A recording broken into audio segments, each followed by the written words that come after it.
everyone. I'm Larry Ridley, and this is the NFL on EA Sports. The Bengals come into today's matchup wanting to find a way to walk out of the stadium with win number 5 on the season. It's the Packers going up against the Bengals. With that, let's get you out to Brandon Godden and Charles Davis. They've got the call of this Week 9 matchup.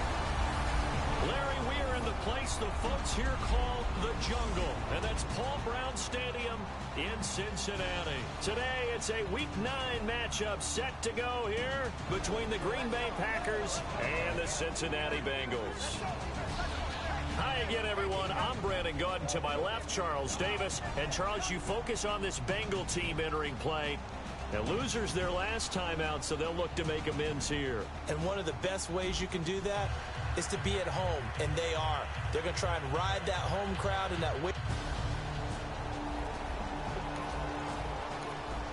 So the football will be at the 25-yard line as this offense gets set to take over.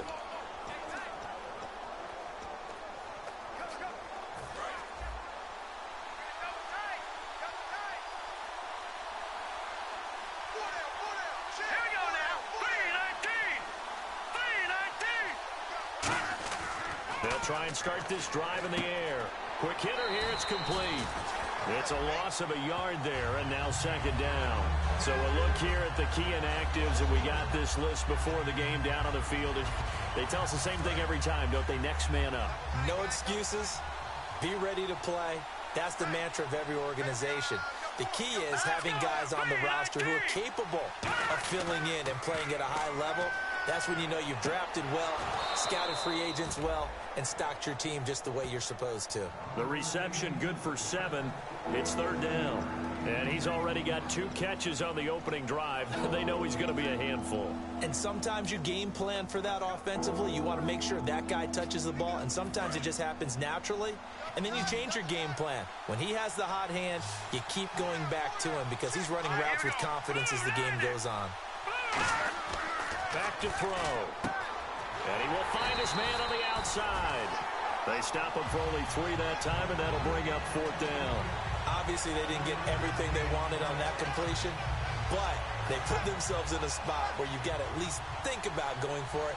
I know where we are on the field, but still, you've got to think about it, don't you?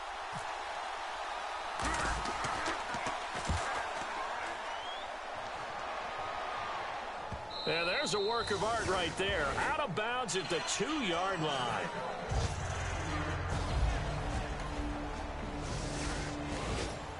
Nothing on the scoreboard. 0-0 as the offense gets ready to take over the football. The Green Bay offense now about ready to take possession here. And a 3-and-out on that first drive. We'll see if they can do better here. They should have better opportunity because the nerves should be settled now. That first series, everybody goes out a little extra emotion. So now they get a chance to go back out and say, okay, now we're into the game. Let's go play and play as best we can. You almost get a mulligan then on that first drive? Sometimes it absolutely serves that way. You get a second opportunity. Nothing big happened. But then again, you didn't commit any mistakes either. Off you go. Now a handoff as they run left side. And he'll take this one across the 45 up to about the 46-yard line. And give him about 4 on the play, but he's marked short, so it'll be 3rd and about the length of the football. When you find that kind of yardage, you couldn't be more confident as a ball carrier. And guess what? You're going to go back and tell your offensive coordinator, I'd like to keep carrying it, thank you. On 3rd and short, they'll try and pick it up through the air. A bullet throw, but incomplete. I have to say that was a surprise call on 3rd and inches. I thought they'll try and run the football there, but you got to believe they thought they'd surprise the defense.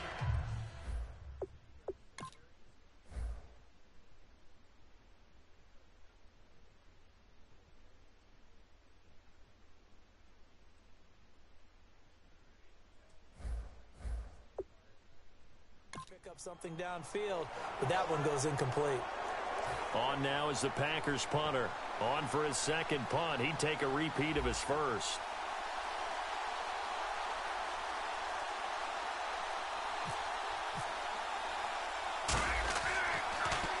He gets this one away, and boy, it's another boomer.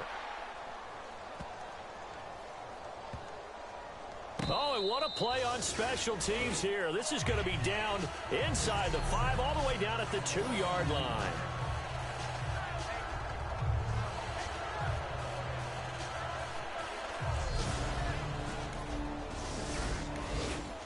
Nothing on the scoreboard, 0-0 as the offense gets ready to take over the football. The Packers offense now heading back out onto the field. And 3 and out on the last drive. No points on the scoreboard. A little soul-searching now? I would say so, and they need to help out their defense a little bit. They've had to be on the field a lot more than normal, put them in some tough spots. But what's the old adage? When you get another chance, it gives you a better chance.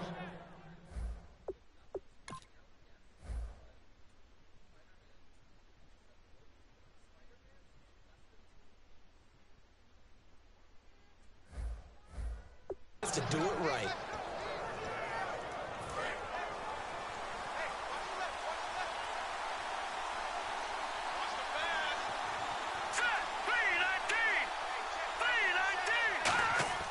They go play action here on first down. And he's got his man on the out route. They get 25 yards out of that one. And it'll give the Packers a first down.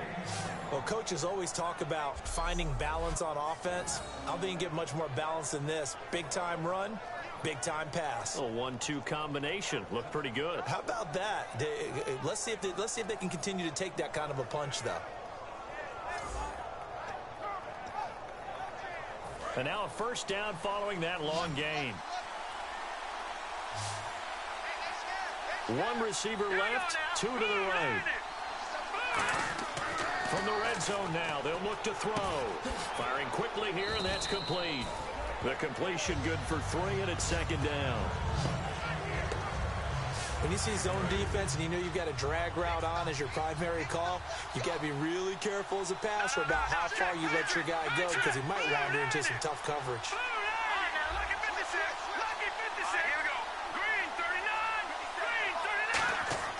Back to throw here.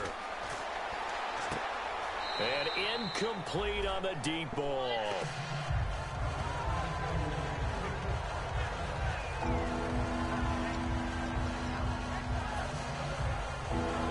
And the offense...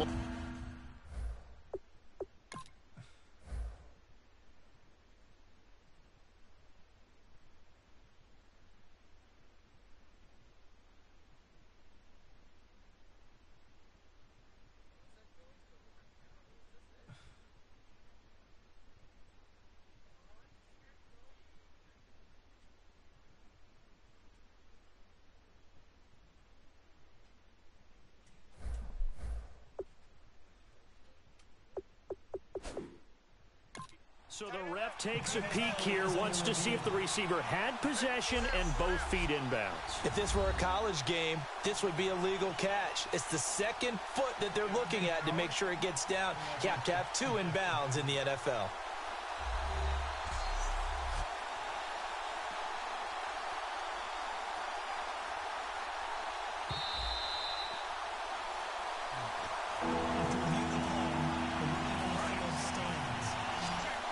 Well, he challenged the play. It did not pay off.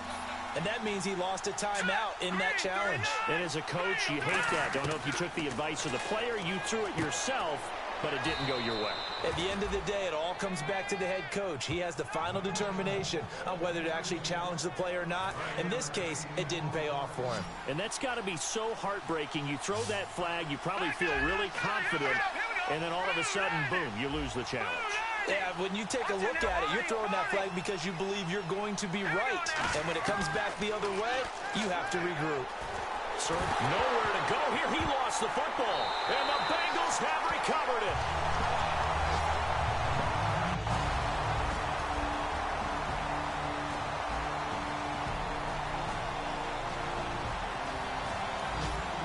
Nothing on the scoreboard. 0-0 as the offense gets ready to take over the football. And Green Bay getting ready to go as they take the field.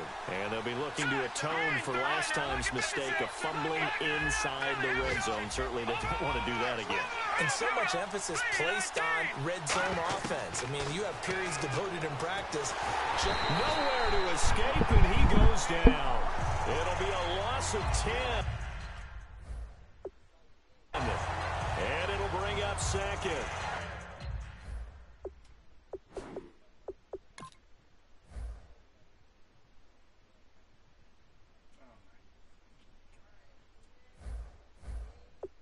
Well, so much for setting the tone of the drive offensively. Giving up a big sack that loses that kind of yardage, not a great start. Here we go now. Now a shotgun snap as they'll look to throw. He's going to flip one out here to his running back. And he'll get it up to the 33-yard line. A big gain there after going backwards, and that'll lead to a third down.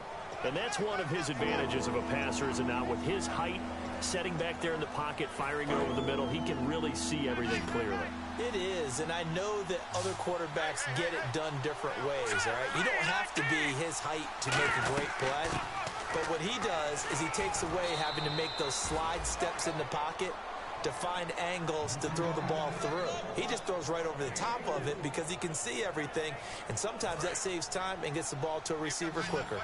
I always appreciate runners who understand situations. That was just 3rd and inches. No reason to dance around in the backfield and try and break off a bigger play. Just go pick up the first down, and that's exactly what he did. He couldn't quite hold it. Got hit. Ball pops out. Incomplete.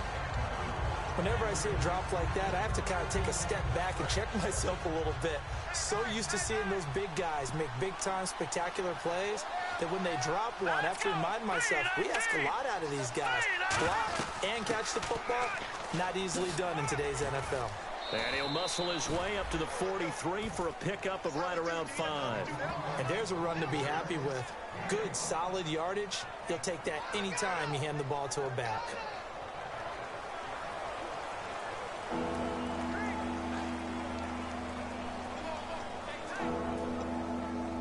And this defense looks for one more stop here on 3rd after the run. Here we go. Detroit! Out of the gun, they'll look to throw.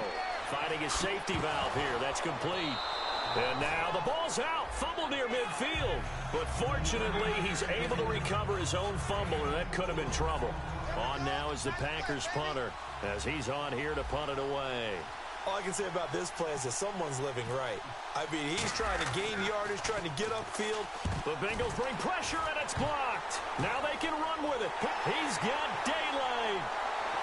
And he will score. Touchdown, Cincinnati. Partners, you will know every block punt wasn't necessarily a called block. Sometimes the guy just finds his way back there. Doesn't matter. The play happens, and that one turned into 6 points because they handled it so well after the block.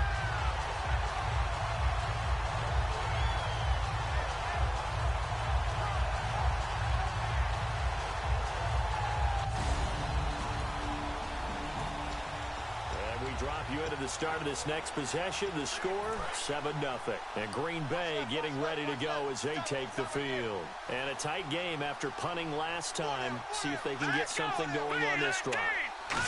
As they head to the field now, with the game this close, you got to feel there's a sense of urgency for them going on offense right now. But they have to do it without letting panic creep in and affect their play.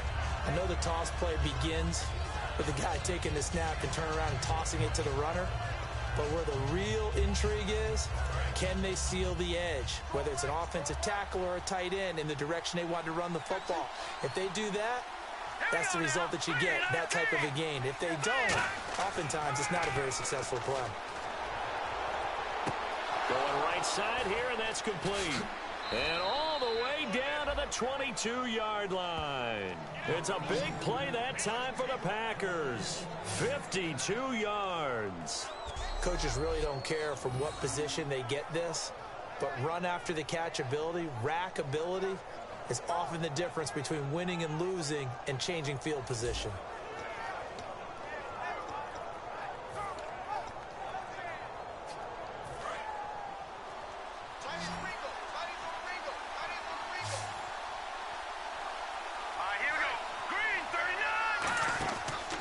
Play fake here on first down. And he can't quite bring it in. Might have heard footsteps there across the middle. Second down. Second down here after the incomplete pass. And he's certainly not a guy that drops that football very often. Indeed, because that's a bit of a surprise. I know he's in the middle of some traffic and people, bodies all around him, but he... Touchdown, Packers! Their dangerous wide receiver. His third touchdown now on the year. And the Packers are within an extra point of tying this thing up. And they use that height on the outside to get the score. We've seen the evolution of the wide receivers. They've gotten taller and taller, but they've retained their quickness. And we drop you into the start of this next possession. The score, 7-0. The Packers offense now, they get ready to head back onto the field. And that recipe on their last drive that resulted in the touchdown looked pretty good, so they'll be hoping to do that once more. And it takes me back to when we sat with the offensive coordinator and the head coach. They felt pretty good about